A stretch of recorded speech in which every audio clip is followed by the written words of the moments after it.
Hello everyone, so I am back with my new YouTube video. I know कि कुछ दिनों से मैं वीडियोस अपलोड नहीं कर रही थी क्योंकि मुझे टाइम नहीं मिल पा रहा था as my semester has started. But then I thought कि मेरे को वीडियो बनाना चाहिए टाइम निकाल के, so I am making this video and this video is going to be totally different from my previous videos, क्योंकि इस वीडियो में मैं कुछ इम्पॉर्टेंट फार्मूलेज डिस्कस करूँगी जो कि आप जेईई मेंस में जब एग्ज़ाम दोगे तो वो बहुत ही हेल्पफुल होगा। ठीक है, आई डोंट नो कि ये बोर्ड्स के लिए भी आप इस फार्मूलाज को यूज़ कर सकते हो या नहीं, बट ये शॉर्ट फार्मूलाज है, शॉर्टकट ट्रिक्स है किसी भी क्वेश्चन को बनाने के लिए। तो ये जेईई मेंस के लिए काफ़ी हेल्पफुल होगा और इवन फॉर जेईई एडवांस आप इसको किसी स्टेप को मतलब सॉल्व करने के लिए इन इक्वेशंस को यूज़ कर सकते हैं। ठीक है, so due to the lack of time I wasn't able to make the PowerPoint presentation, so मैं अपने हैंड रिटन नोट्स में ये वीडियो बना के देखती हूँ। अगर ये सही होता है, सही चलता है, then I'll continue this, but let's see. Okay, so इस वीडियो में मैं एटॉमिक स्ट्रक्चर के कुछ इंपॉर्टेंट फार्मूलेज डिस्कस करूँगी जो कि बहुत हेल्पफुल होता है किसी क्वेश्चन को सॉल्व करने के लिए एटॉमिक चैप्टर से। सो लेट्स सी, इसमें से हो सकता है कि कुछ फार्मूलाज आपको एनसीईआरटी बुक्स में भी मिले, बट यहाँ पे जो मेन फार्मूलाज मैं डिस्कस करने वाली हूँ, these will be very important for your JEE mains exam. Okay, so first let's see the energy formula. Energy, this En represent energy of electron in the nth orbit. Okay, energy of electron in the nth orbit. फिर इसका is equal to E1 upon n square into z square. Okay, so what is z over here? Z जो है यहाँ पे वो है atomic number और n जो है वो ऑर्बिट को रिप्रेजेंट कर रहा है। तो E1 यहाँ पे क्या है? What is this E1? तो E1 है energy of electron in the first orbit of hydrogen atom, जिसका वैल्यू होता है -13.6 इलेक्ट्रॉन वोल्ट। तो अगर आपको किसी भी एटम का मतलब कोई भी ऐसा जिसका जैसे बेरिलियम के सेकेंड ऑर्बिट का अगर आपको एनर्जी निकालना है तो आप Z की जगह पे बेरिलियम का एटॉमिक नंबर डाल दोगे जो कि 4 होता है, और N की जगह पे जिस भी ऑर्बिट का आपको एनर्जी निकालना है वो पुट कर दोगे। तो यहाँ से आपको एनर्जी ऑफ इलेक्ट्रॉन निकल जाएगा इन द nth ऑर्बिट। ठीक है, तो ऐसे आप किसी भी ऑर्बिट का फॉर किसी भी एलिमेंट निकाल सकते हैं एनर्जी। तो ये बहुत ही हेल्पफुल होता है, ये बहुत ही ज़्यादा हेल्पफुल होता है। Z जो है वो मैंने ऑलरेडी आपको बता दिया एटॉमिक नंबर है, N है प्रिंसिपल क्वांटम नंबर या फिर ऑर्बिट, कौन से ऑर्बिट में है वो इलेक्ट्रॉन। E1 जो है वो है energy of electron in the first orbit of hydrogen atom. ठीक है, फिर मैं बता रही हूँ आपको radius of the nth Bohr orbit. ठीक है, ये बोर ऑर्बिट क्या है, लाइक बोर एटॉमिक मॉडल, ये सब मैं डिस्कस करूँगी if you want me to discuss it in my next videos. But एक बता देती हूँ मैं कि ये बोर ऑर्बिट इसलिए बोल रहे हैं कि ये बोर एटॉमिक मॉडल हम इसमें अप्लाई करते हैं कि ये 1 इलेक्ट्रॉन स्पीशीज़ के लिए होता है, जैसे कि Be3+, तो ये हो गया तुम्हारा, इसमें 1 इलेक्ट्रॉन हो गया। ठीक है, जैसे कि हाइड्रोजन हुआ तो उसमें 1 इलेक्ट्रॉन हुआ, हीलियम हुआ तो हीलियम में 2 होते हैं, लेकिन अगर हीलियम प्लस हम कंसिडर करेंगे तो उसमें 1 इलेक्ट्रॉन हुआ, तो उस पर भी हम ये सारी फॉर्मूलेज को अप्लाई कर सकते हैं। So it is very necessary कि वो जो भी एलिमेंट है उसमें 1 इलेक्ट्रॉन हो, तभी आप इन सारी इक्वेशंस को अप्लाई कर सकते हैं। ठीक है, तो Rn, what is Rn? Rn जो है वो रिप्रेजेंट करता है radius of the nth orbit. Okay, radius of the nth Bohr orbit, तो उसका फॉर्मूला होता है R1 इंटू n²/z, एंगस्ट्रॉम में निकलेगा ये। ओके, सो R1 क्या है? R1 is radius of the first Bohr orbit of hydrogen atom. ये सारी में जो R1 है, E1 है या V1 जो आएगा वो सब जो है वो हाइड्रोजन एटम का होता है। फर्स्ट ऑर्बिट का जो रेडियस है उसको R1 बोलते हैं। ठीक है, जो जिसकी वैल्यू जो है वो फाइंड की गई है 0.529। तो डायरेक्टली अगर आपको किसी भी, जैसे कि मैंने बोला बेरिलियम है, तो उसका अगर थर्ड ऑर्बिट का रेडियस निकालना है तो आप इस फॉर्मूले से निकाल सकते हैं। इसमें n की वैल्यू आप 3 पुट कर देंगे और z की वैल्यू जो भी उसकी एटॉमिक नंबर है एलिमेंट की वो पुट कर देंगे। तो वहां से आप रेडियस किसी भी एलिमेंट का किसी भी ऑर्बिट का निकाल सकते हैं। ठीक है, these are the shortcut tricks. If you want the proof of these formulas, then I'll give it in the next video. Okay, so अब निकालते हैं velocity. इन सारे चीज़ों पे क्वेश्चंस बहुत ज़्यादा पूछा जाता है, रेडियस, वेलोसिटी, एनर्जी और भी जो भी हम आगे देखेंगे। तो ये सारी फॉर्मूलाज अगर आप याद रखते हैं तो आपके लिए क्वेश्चन बनाना टफ नहीं होगा।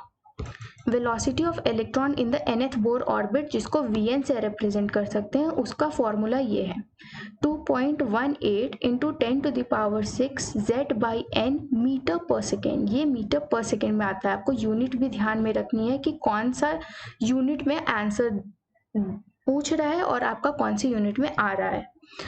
सो 2.18 इंटू 10⁶, ये जो है ये V1 है। What is V1 again? V1 is velocity of electron in the first orbit of hydrogen atom.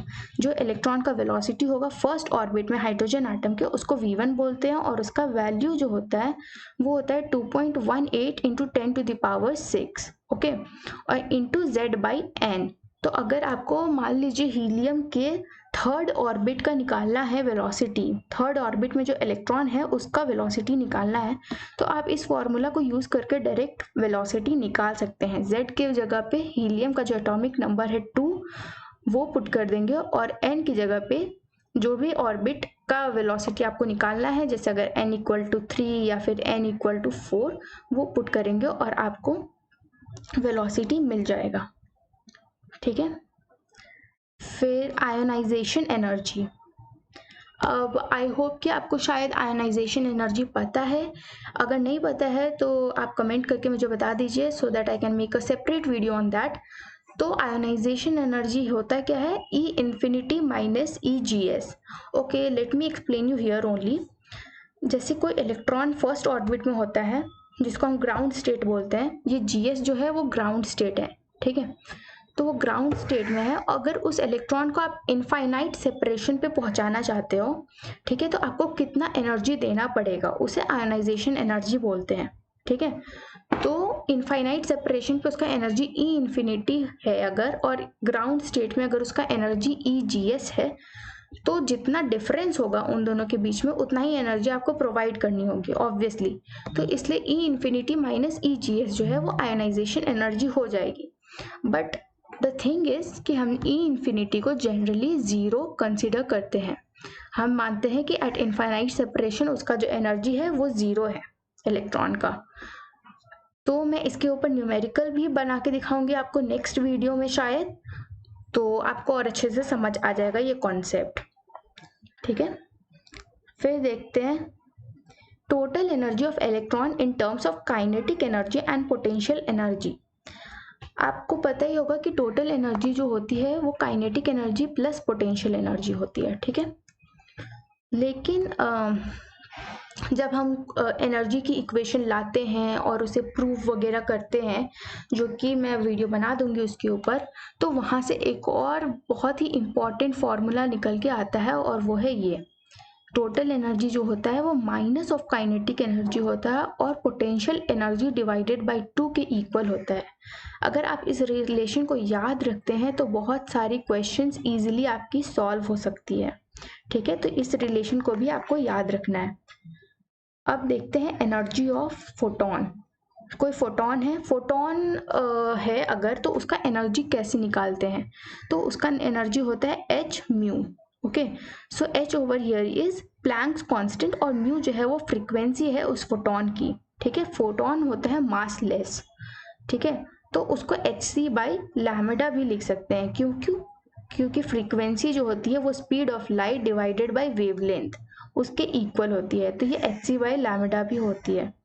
और इसका एक और वैल्यू है जो अगर आप याद रखते हैं तो आप डायरेक्टली क्वेश्चंस को सॉल्व कर पाएंगे, एंड दैट इज 1240/λ नैनोमीटर में, लेकिन तो अगर आप इसको पुट करेंगे तो आपको डायरेक्टली एनर्जी ऑफ फोटोन निकल जाएगा। तो यहाँ से ये चीज़ आई, मतलब आपको सी की मतलब ये कैलकुलेशंस को इजी कर देगा एक्चुअली काफ़ी ज़्यादा। तो ये भी अगर आप याद रखते हैं तो आपको बहुत ही हेल्पफुल होगा आपके लिए।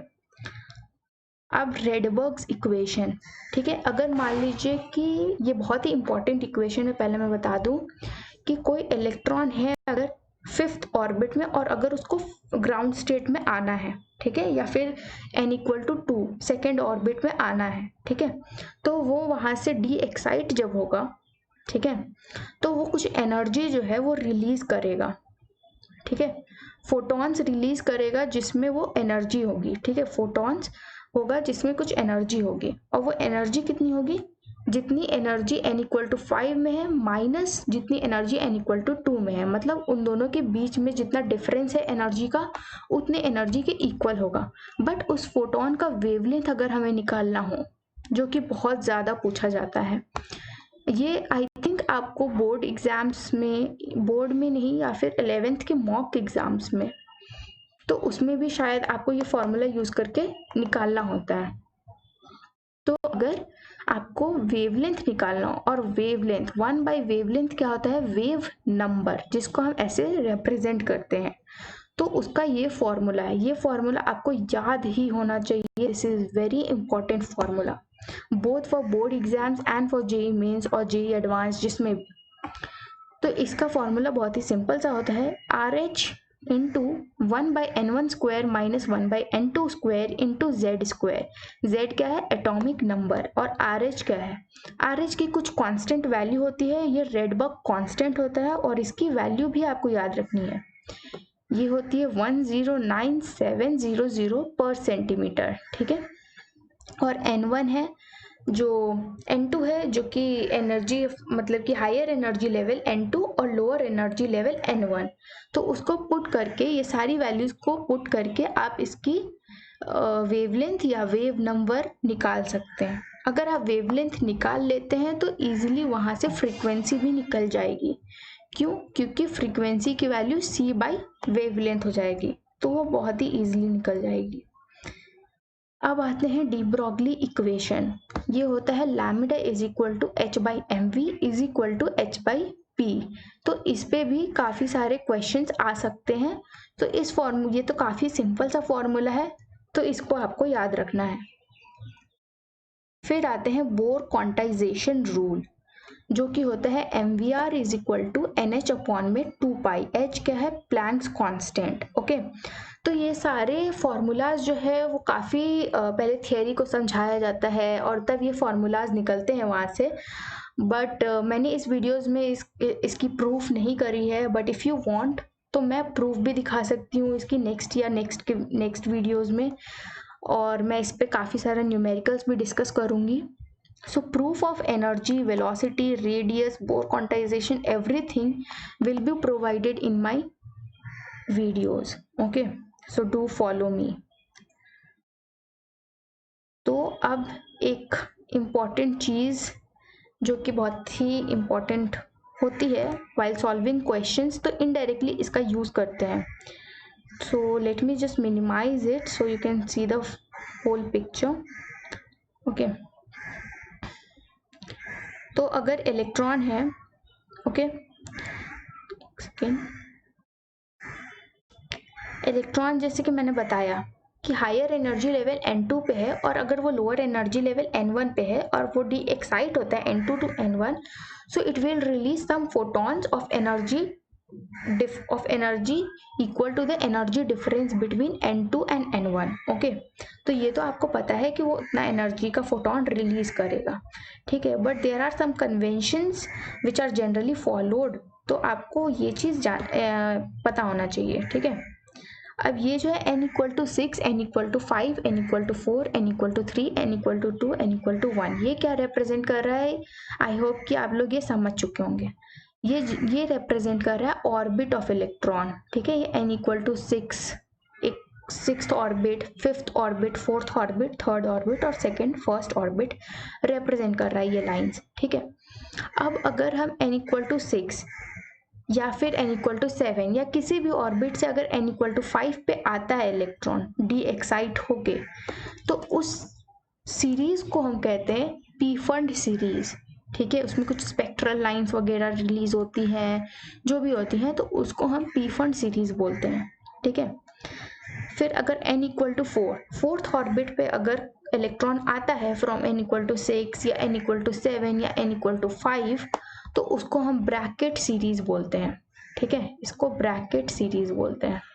ये नाम सब याद रहना बहुत ज़रूरी है कि कोई क्वेश्चंस कभी कभी ऐसे आ जाते हैं कि ब्रैकेट सीरीज का वेवलेंथ निकालो या फिर उसका एनर्जी डिफरेंस निकालो, तो वो उनका मतलब ये है कि उसका फाइनल जो पोजीशन है इलेक्ट्रॉन का वो फोर्थ ऑर्बिट पे है। ठीक है, फिर अगर n इक्वल टू 3 पे है, जैसे कि आप यहाँ से देख सकते हैं कि n इक्वल टू 6 से आया, n इक्वल टू 5 से आया इलेक्ट्रॉन और n इक्वल टू 4 से आया, तो ये सारे इस सीरीज को क्या बोलते हैं, इसको बोलते हैं पास्चन सीरीज। कहीं से भी अगर इलेक्ट्रॉन थर्ड ऑर्बिट पे आता है तो उसको बोलते हैं पास्चन सीरीज। फिर n इक्वल टू 2 पे अगर आता है, जैसे कि आप देख सकते हैं n इक्वल टू 6 से आया, n इक्वल टू 5 से आया, 4 से आया और 3 से आया 2 पे, तो उन सबको बोलते हैं बाल्मर सीरीज। ओके, और वैसे ही सिमिलरली n इक्वल टू 1 पे जो आएगा, जहाँ से भी कहीं से भी अगर इलेक्ट्रॉन डी एक्साइट होकर n इक्वल टू 1 पे आएगा, तो उससे हम लाइमन सीरीज बोलेंगे। तो ये नाम जो है वो बहुत ही इंपॉर्टेंट है while solving question. These are indirectly used और समटाइम्स डायरेक्ट क्वेश्चंस भी आ सकते हैं। सो आपको ये नाम जो है वो पता रहना चाहिए। ओके, सो यहीं पे मेरी वीडियो ख़त्म होती है। In my next video I shall be discussing numerical based on these formulas, जो कि काफ़ी इम्पॉर्टेंट होती है even from the board point of view and very very helpful for JEE Mains. So ये वीडियोस तो बिल्कुल ही मत मिस कीजिएगा एंड लाइक कीजिए इफ़ यू लाइक्ड इट, और subscribe my channel if you haven't already, तो आपको मेरी सारी वीडियोस की नोटिफिकेशन मिल जाएगी आपको। और so let's see you in my next video, जिसमें मैं न्यूमेरिकल्स डिस्कस करूँगी।